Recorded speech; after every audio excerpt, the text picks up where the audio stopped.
Hello, this is Angelia, and you are listening to or watching the podcast, Why You Do What You Do, the podcast that talks about human development and psychology to maybe help you figure out a little more about why you do what you do. Excuse me. And we were talking earlier about ancient management methods. Let me have a drink here. And we're going to take back up on that. Fossilized skulls indicate that some prehistoric tribes practiced trephining, a procedure in which a hole was made in the skull so that evil spirits could make their escape more easily. They found these, I'm sure you've seen these on, different TV shows or whatever. And that was the belief that if they made the hole in the skull, the evil spirits could escape more easily. It is not known how many patients did not outlive their exorcism, probably more than a few, but many did apparently survive. And they probably were not quite the same afterwards. Of course, it is not known whether the survivors became normal or remained possessed. There was probably a lot of accusations back in the day.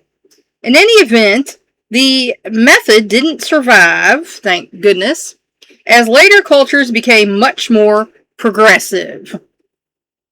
The Bible records conflicting management techniques. In the book of Samuel, King Saul's evil spirit was relieved by the music from David's harp. In Leviticus, the recorder wrote that the only way to exorcise spirits was to stone their hosts to death. Wow. Cutting off the nose to spite the face. Prayer, incantations, starvation, and torture had their proponents too. So, yeah, a little bit of ignorance flowing around back there. The modern notion of the snake pit comes from the ancient belief that evil spirits were so terrified of snakes, because remember Satan was turned into a snake and had it crawl on his belly, that placing possessed people in a pit filled with poisonous snakes was certain to drive the spirits out. And the host would more than likely die. So, in their mind, win-win. Such conflicting ideas of management did not seem to disturb anyone. Our ancestors did not practice very much compassion and understanding for mentally ill people. If people were killed by any of these cures, the healers could not be blamed. They had, after all, only the best intentions. And you know what they say about good intentions? And if you don't, the good intentions pave the way to hell. So, yeah. The methods of classical Greece. Hippocrates developed a rather different view of the etiology of mental disturbances. Oh, my. His insistence upon a rational, more naturalistic approach was very much the beginning of the modern disease model, or medical model, of abnormal behavior. So bless old Hippocrates for saying, I don't think these people, possess. I think they got a problem in their brain. However, Hippocrates' ideas about etiology and treatment were hampered by the understanding of human anatomy and physiology that then prevailed, a situation that is equally true today. However, the ancient Greek understanding was severely limited. They were very reluctant to perform autopsies or to otherwise defile the body, so their ideas of bodily functions were based on not too well-educated guesses, because they believed that if you start cutting on a body, you're going to release an angry ghost for, defiling the body, so they were reluctant to do that. Consequently, they came up with some peculiar, although interesting, notions. Recall that Hippocrates explained deviant behavior as the result of an imbalance of 4 bodily humors: blood, black bile, yellow bile, and phlegm. An obvious approach to treatment was to restore this balance. Unfortunately, Hippocrates didn't know how to do this, at least not directly. Instead, he recommended indirect treatments. He suggested, for example, that pursuing a low-key life, abstaining from alcohol, meats, and sexual encounters, and exercising regularly would improve the balance. Suggestions that seem quite modern, because a lot of times if you have like heart problems, diabetes, a lot of this is prescribed today. It is worth noting that despite his insistence on a physical etiology, Hippocrates stressed environmental controls in his treatments, a management paradox that still exists. Although Hippocrates' recommendations were somewhat vague, they were quite humane. They led to the later development in Greece of asylums. That's where that word comes from. Places that housed mentally ill people, away from the rest of society, where they were exposed to regular rest, exercise, soothing music, and affectionate care. So the Greeks were ahead of the curve on how to treat mentally ill people. These benign settings were actually special temples dedicated to the god Saturn, who is thought to be responsible for these unfortunates. So if you hear about anybody's Saturnine behavior, that's where that comes from. Medieval methods. When Rome fell to barbarian invaders in the 5th century, the rational approach to treatment fell with it. So, that's unfortunate. Oh my gosh, I'm going to sneeze again. Oh, in the Middle Ages, bless me, Lord, old superstitions about demonology reappeared. Beliefs that were readily accepted by the then struggling church. Because, that gave them something to do. They might get a little money out of that. People who behaved strangely were believed to be possessed either by Satan or by lesser evil spirits. And their care was clearly the provision. Oh my gosh. I'm going to sneeze again. And I'm trying hard not to. The province of the clergy. Monasteries were frequently used both as refuges and as places for confinement and treatment. So, back in that day, in the Middle Ages, the church was in charge of treating the mentally ill. Treatment at the monasteries generally started with the monks hurling insults at the spirits who possessed the body. This practice sprang from the belief that Satan's pride had led to his fall from grace. So if he was so prideful, then if you sit there and insult him, he's going to react and maybe you'll drive him away.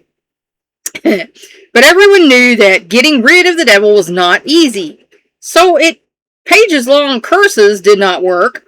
There was always torture. So there we are. Torture, especially the more horrible and excruciating forms, always produced some results. I can't imagine why. The person invariably confessed to allowing the possession to take place. Everyone was convinced that Satan enters only those people who had paved his way by committing some wickedness. So, they're putting thumb screws on you, putting you in the Iron Maiden or whatever. Most people are going to confess, even though they might be completely innocent. Of course, some people died. Since the belief was that the body was not as important as the immortal soul, which was now free to go to God, the deaths did not concern many people. Once again, compassion and understanding was not pretty high on the list back then.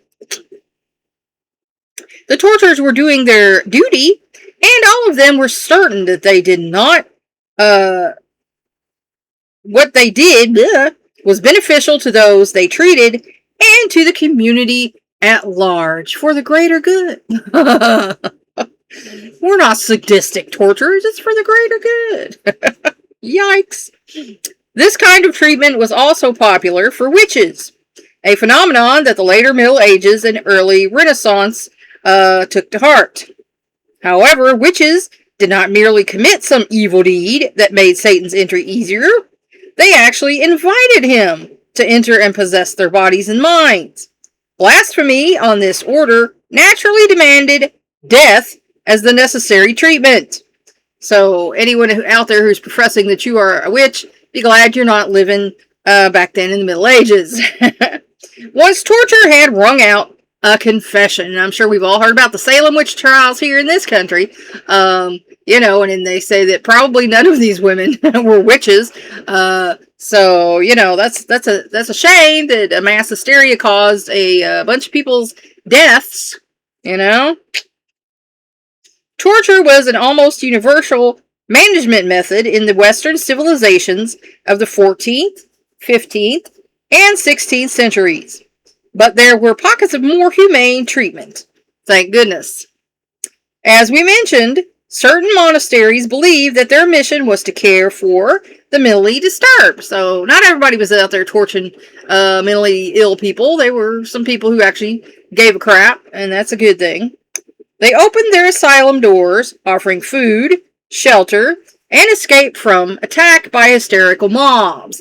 Now, I have been involved in some hysterical mobs where people just decide a thing is true even when it's not true, and they all go for it and, you know, come at the person, and it's like, wait, let's use our brains before we use our bodies. You know, this makes not any sense. Why are we thinking like this?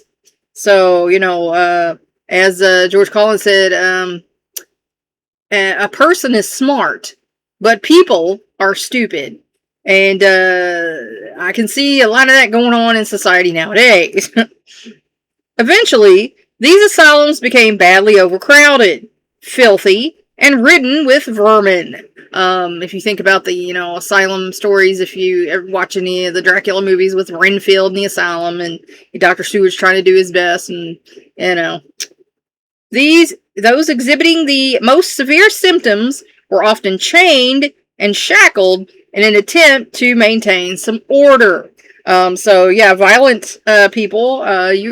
There was no sedation, you know, which is a little more humane today. You just got shackled to the wall. The conditions at Bethlehem Hospital, a monasterial asylum in London, were so chaotic and horrible that our word bedlam is derived from the name. Sure, we've all heard of that word, bedlam. It's complete bedlam out there. It was not at all uncommon for those in charge of these institutions to sell tickets to the general public so that they could see the crazies perform. The attendants made sure the patients gave the audience a good show by, I'm sure, harassing them, abusing them, whatever. So once again, even in the later part of the 20th century, you know, or we might go to the 19th century, compassion was not really on the table for mentally ill people. The belief in demonic possession gradually subsided, and by the middle of the 18th century, an interest in the disease model was beginning to appear. And this is when Freud and his group around there was a big leap in mentally ill care, because they figured out there's something going on here. However, the care and management of disturbed people remained atrocious, as we still had asylums, you know, back in the day. Many continued to wander about, living squalid lives as beggars, undergoing constant harassment. Oh, that's still happening today. They said that a lot of these homeless people out there are out there because they're mentally ill. You come in our city, they're on a lot of the main corners of the city. You know, they've built a shelter for them down the road from where I live. So they come in the neighborhood and things, and it's not a good situation. So, you know, they try to come and gather these people and take them places, but a lot of them, you know, don't want treatment. They think they're fine. So, when someone is not interested in getting well, there's not a lot you can do. They were generally looked upon as being subhuman, less valuable even than farm animals. Because, to the populace, a farm animal was doing something good. It was, having a purpose, whereas these beggars and vagrants, and they had no purpose. They were just troublesome. So, they weren't even as valuable as a cow. There was no differentiation between the felon, paupers, and the mentally disturbed. They were all lumped into one, social outcast, undesirables. All were regarded in about the same light and treated similarly. But late in the 18th century, there came a dramatic reversal. And that's because, like I say, Freud and his guys are starting to realize the problem's up here. The problem's not that they're bad people. The problem's not that they're evil people. There's a problem going on up here. So, that's where I'm going to leave you for today. I hope that helped you figure out maybe a little bit more about why you do what you do. Please like and share this educational program so we can spread it around the world. And that's what this is. It's an educational program. It's not designed to treat or, excuse me, my goodness, any mental illness. If anything I said triggered you or seems to be a problem in your life, then by all means, please talk to your mental health professional. If you want to help me out, subscribe to my YouTube channel.